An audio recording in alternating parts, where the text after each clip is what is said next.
নমস্কার বন্ধুরা, সবাই কেমন আছো? এখন বাজে সকাল 6টা। তো আমি ঘুম থেকে উঠে ব্রাশ ট্রাশ করে রান্নাঘরে গিয়ে উনানটা লেপে নিচ্ছি।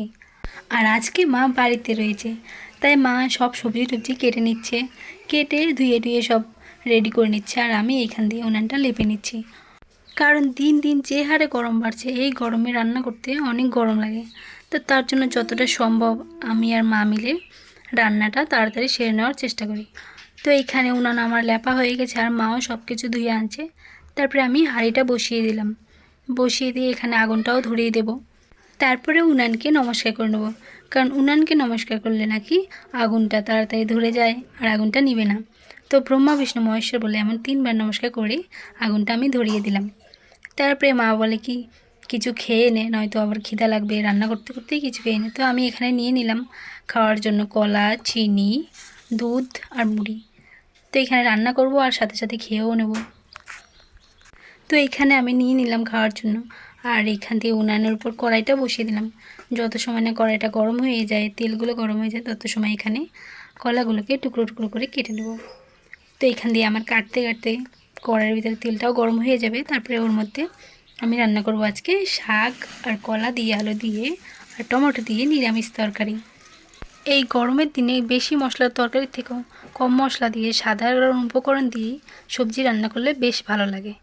তো তাই আজকে নিরামিষই রান্না করব। তো এইখানে আমি আজকে রান্না করব পাটের শাক। তেলগুলো গরম হয়ে গেলে ওর মধ্যে একটা মিডিয়াম সাইজের পেঁয়াজ আর কয়টা কাঁচা লঙ্কা দিয়ে এগুলো হালকা লাল লাল করে এগুলো ভেজে নেব।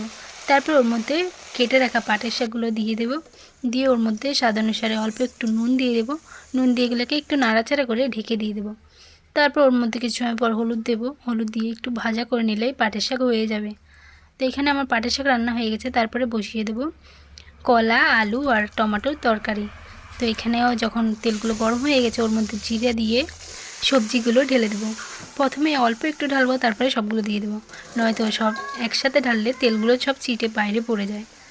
তো এইখানে ঢাকনা দিয়ে রাখবো কিছু সময়। তারপর ওর মধ্যে নুন দিয়ে কিছু সময় নাড়ে ওগুলা আবার ঢাকনা দিয়ে। তো এইখান দিয়ে আমার ভাত রান্না হয়ে গেছে, তাই ওখান দিয়ে উনানটা ফাঁকা ছিল, ওখানে ছাগলের খাবার বসিয়ে দিলাম। আর এইখানে সবজিগুলো প্রায় সেদ্ধ হয়ে আসছে। ওর মধ্যে হলুদ দিয়ে কিছু সময় রান্না করে নিলে তারপরে সবজিটা কষানো হয়ে যাবে। তারপরে জল দিয়ে ঢাকনা দিয়ে দেবো, কিছু সময় নাড়ে। তারপরে ঢাকনাটা উঠিয়ে দেখি সবজিগুলো প্রায় হয়ে আসছে। ওর মধ্যে জিরার গুঁড়া আর ধনিয়ার গুঁড়ো দিয়ে দেবো। তারপরে সবজিগুলোকে নামিয়ে ফেলবো। তো এখানে আমার রান্না হয়ে গেছে। তারপরে ছাগলগুলোকে খাওয়াতে চলে গেলাম।